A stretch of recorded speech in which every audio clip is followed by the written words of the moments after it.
Olá, bem-vinda você, minha gata, bem-vindo você, meu gato. Estamos aqui para mais uma aula de biologia no nosso curso online. Esse curso que é tão importante que você compartilhe com as pessoas que também precisam da ecologia nos vários vestibulares. Esquece um pouquinho que as pessoas são concorrentes, pensa nessas pessoas como suas parceiras, seus parceiros, para que você possa realmente construir uma mentalidade de aprovação. Os aprovados não têm medo da concorrência. Os aprovados fazem por onde serem aprovados. Eu tenho certeza que você está compartilhando esse curso com as pessoas. É só indicar o link que está aqui na descrição do vídeo. Se você estiver assistindo pelo YouTube, se inscreva inclusive no curso, tem muita coisa lá. Tem simulados online, tem material de apoio também que é extremamente útil para você, tá bom? Hoje, então, nós vamos falar aqui nessa aula sobre o ciclo da água, continuando aí com os ciclos biogeoquímicos. Ciclos biogeoquímicos são aqueles que envolvem a natureza e os seres vivos.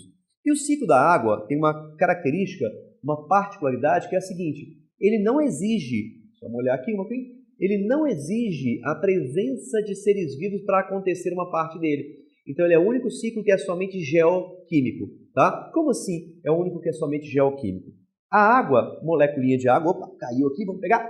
A água, moleculinha de água, ela se encontra ciclando na natureza em um dos seus três estados, basicamente, que é sólido, líquido e gasoso, né? Ela está em uma dessas formas aí no ambiente da natureza. Existe, então, aquilo que nós chamamos de olha aqui, ó, o pequeno ciclo da água. O pequeno ciclo da água se caracteriza simplesmente pelas mudanças de estados físicos que a água passa durante esse ciclo. Então, ela pode passar sólido, líquido e gasoso. E aí, cabe aqui aquela revisãozinha marota, aquela revisãozinha esperta, para que você possa se lembrar de quais são essas mudanças. Vamos lembrar? Fusão. O que caracteriza a fusão? A mudança do estado para o estado. Lembrou? Então vamos lá. Fusão, mudança do estado sólido para o estado líquido.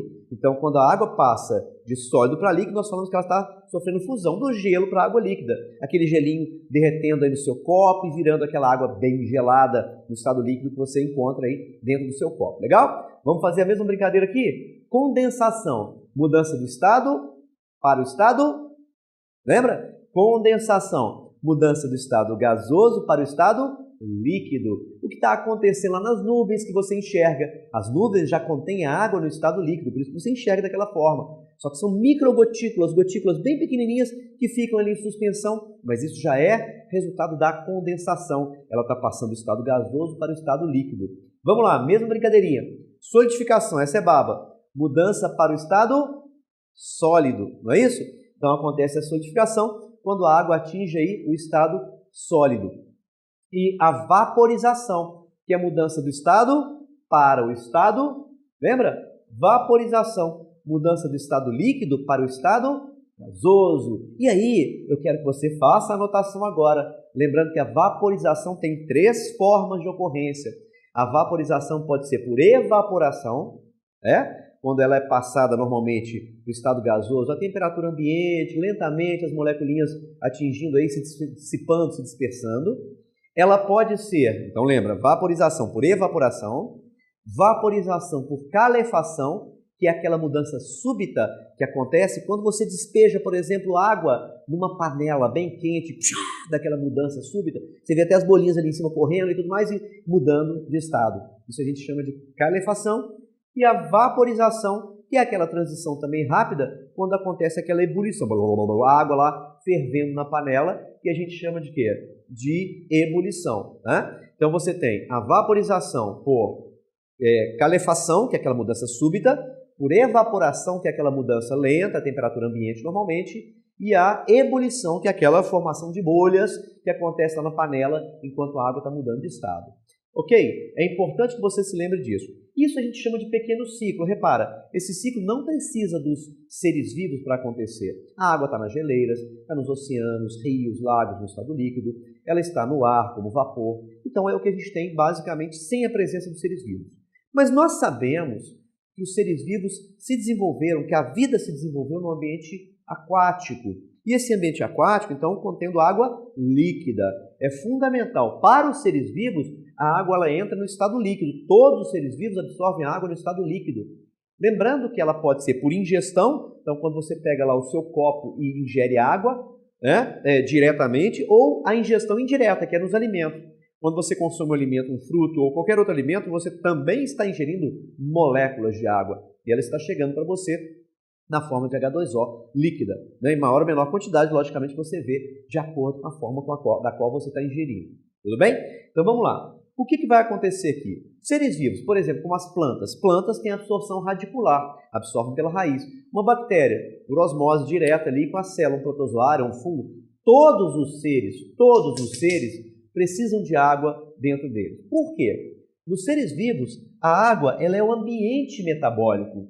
A gente sabe que pelo fato dela ser um solvente, e ainda coloca aqui, não é qualquer ideia, a água é um solvente universal. Por ela ter um caráter polar, ela dissolve uma quantidade enorme de substâncias que na natureza também tem esse caráter polar. E isso permite com que essas coisas se encontrem, possam reagir, já que metabolismo nada mais é do que reação química. Tá? Então, para que uma coisa possa se encontrar com a outra, o meio líquido é o meio ideal. E a água, como ela dissolve muitas coisas, consequentemente, sendo aí um solvente universal, ela permite que muitas coisas reajam nesse ambiente, que é um ambiente metabólico.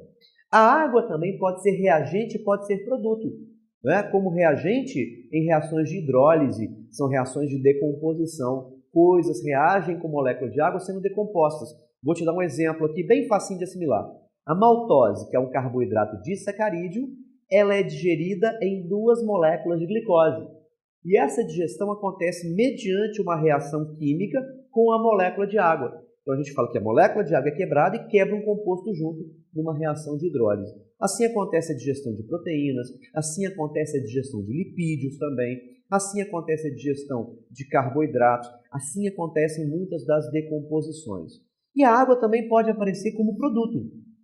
Quando ela aparece como produto, por exemplo, a reação de respiração, a nossa respiração celular, que é a decomposição da matéria orgânica, para que possamos tirar energia dessa matéria orgânica, tem como produto moléculas de água.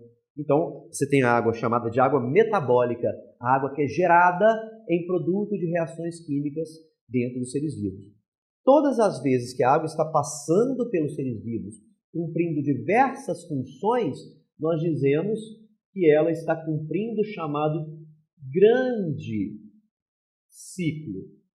O grande ciclo da água. Então existe o pequeno ciclo da água, que é só mudança de estado físico, e existe o grande ciclo da água, que é essa passagem de água pelos seres vivos. Os seres vivos também liberam a água de volta para o pequeno ciclo. Aqui, a água pode ser liberada tanto no estado líquido, quanto também pode ser liberada pela evaporação. Né? Evaporação. Nós evaporamos água aí na nossa superfície corpórea. Ok, olha só como é que esse ciclo ele é simplesinho e importante para você. Então não pode se esquecer dessas mudanças aqui. A minha sugestão para você é que você pratique isso. O próprio Enem já cobrou isso em edição passada. Como é que se chamava a transformação que acontecia, que era uma das formas de vaporização, e era a resposta exatamente a evaporação, que falava a partir do calor do sol, aquela coisa toda, que ia fazendo as moléculas atingirem o estado gasoso. Ok? Então isso é importantíssimo para você dentro do Enem. Eu tenho certeza que com essa aula também você tem aí uma hiperajuda para que você possa fazer a sua melhor prova no Enem de Ecologia. Eu vou deixar você hiper mega bem preparado, preparada, para que você possa chegar no Enem pleno na Ecologia, com plenitude, com total capacidade de resolver as questões que vão aparecer. Depois vou deixar também uma lista lá na área do aluno com as questões de ecologia que já apareceram no Enem, para que você possa, então, pegar e praticar após fazer o nosso curso online, totalmente grátis. Não vou cansar de falar isso.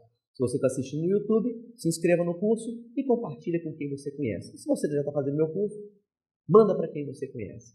Forte abraço, te vejo na próxima aula. Valeu!